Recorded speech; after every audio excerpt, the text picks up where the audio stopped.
Good evening, panel.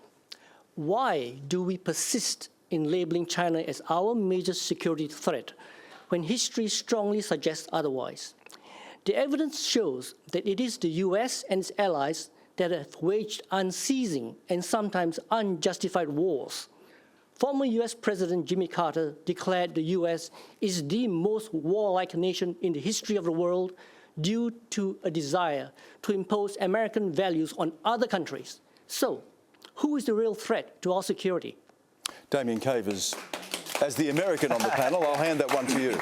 You know, it's interesting. I think lately I've been looking at a lot of history of previous periods of great power rise. And I think, you know, when you look at the way great powers project themselves onto the world, especially at a moment when that period of surge is happening, there's an assumption that they know what's best. And I think it's a very fair argument to say that at various points in America's rise, it was imposing its will or imposing its sense of righteousness on other parts of the world. I spent a lot of my career in Latin America. That's very much the perspective there. But I also think it's just as valid a question to ask whether or not China, as a new emerging power, thinks that it has all the answers and thinks that its system is best. In both cases, you have to watch out for hubris. And I think that wars often are created when countries are too convinced of their own rectitude, too convinced that they have all the answers, and think that they can impose their will on other countries and assume that the way they do things is the way that every country should do things.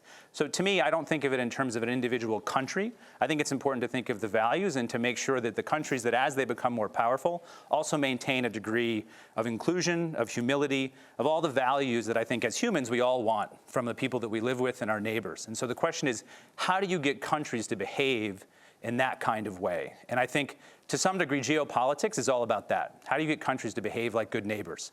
And when you have a neighbor that's got a lot more power than another neighbor, it's a lot harder to do. Shee Su, can I come back to you just on that question? Because I want to go to James Paterson just on this question of what a global order looks like and what America's role is in that. But when you talk about the unceasing war, the unjustified war, what are you talking about? I'm talking about what Jimmy Carter also said about America being at war almost perpetually. And the point is, some of the wars have been absolutely unjustified, and we do not know about it until it's leaked. Take the Vietnam War, for instance. It was not until General Ellsberg came up with the Pentagon Papers where we found out it was based on lies. And the Iraqi War, it was so obvious. We were dragged into a war based on lies, and we went along willingly. And what's happened with all these wars, it is to further the agenda of certain parties, really, if you think about that, right? And all of these wars really caused a lot of death, millions of death, destruction, and millions of refugees displaced. Why? Absolutely unnecessary. James Paterson. The reason why the Chinese Communist Party is labelled as the biggest national security threat to Australia is because they are. Right now, today, we are under near constant attack in the cyber realm from the Chinese Communist Party, whether it's the government or our critical infrastructure. Over the last 5 years, we have suffered record levels of foreign interference and espionage, and the Chinese government is the primary culprit of that.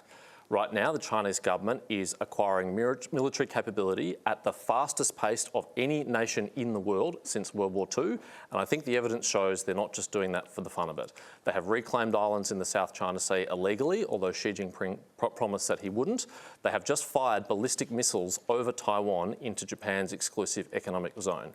If we are not going to take this threat very seriously, we're going to regret it.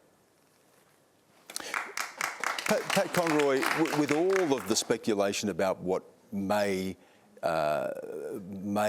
turn out to be the case in Taiwan, if there was actually a conflict in the worst possible scenario, where would that leave the United States and where would that leave Australia? If we talk about Australia following America into conflict, is that the sort of conflict that we would find ourselves in? Oh, look, Stan, I don't think it's productive for me to engage in hypotheticals as a Minister of the Australian government. But Xi Jinping is not talking about a hypothetical. He's saying he would use force and reserves the right to use force to reunify Taiwan. That may be something that you confront much more sooner than we expect. The Australian government's position is we support no unilateral change to the status quo. And if I can return to the gentleman's question, I'd make two quick points. One, I've just come back from the Solomon Islands where we're commemorating the 80th anniversary of the Guadalcanal campaign. That was the turning point critical to victory in the Pacific, where America, New Zealand, Australia, Solomon Islanders themselves fought for democracy and the preservation of peace. So I think we should be very clear about the contribution of America over the last couple of centuries, and it is the staunchest and strongest ally Australia has. But as a middle power, it's in Australia's interest to pursue a rules-based order where every nation absorbs and follows international laws and norms rather than pursuing a might is right agenda.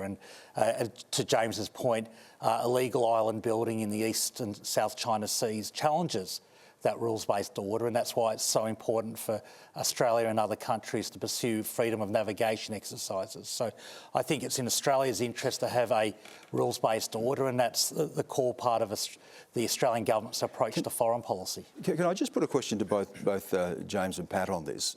James, you first. Was Nancy Pelosi wrong to go to Taiwan? Was that a provocative, unnecessarily provocative move?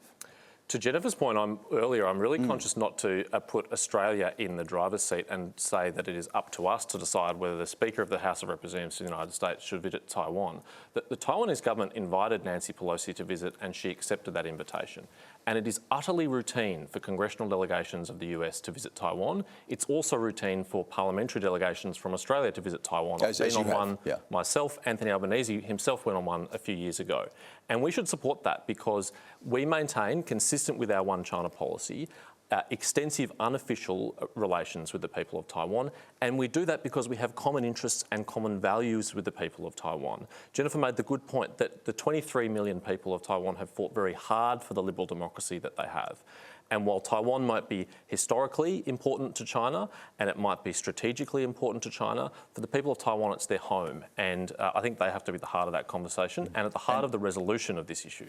Pat Conroy, we're not just talking about a congressional visit, though. We're talking about the Speaker of the House. This is second to the President of the United States in the political hierarchy of the US. Was it unnecessarily provocative given what we've seen since? Oh, look, the question of US visits to Taiwan is a question for the United States, to be quite frank. I don't think it's helpful for me to speculate about that. I think James is right that there's been a number of unofficial visits by Australian parliamentarians, but that's entirely consistent with a One China policy, and I think it's really important to note that we can maintain good relationships with the Chinese government as well as having unofficial visits to Taiwan. The key thing now is the heat to come out, to de-escalate, and for everyone to show restraint.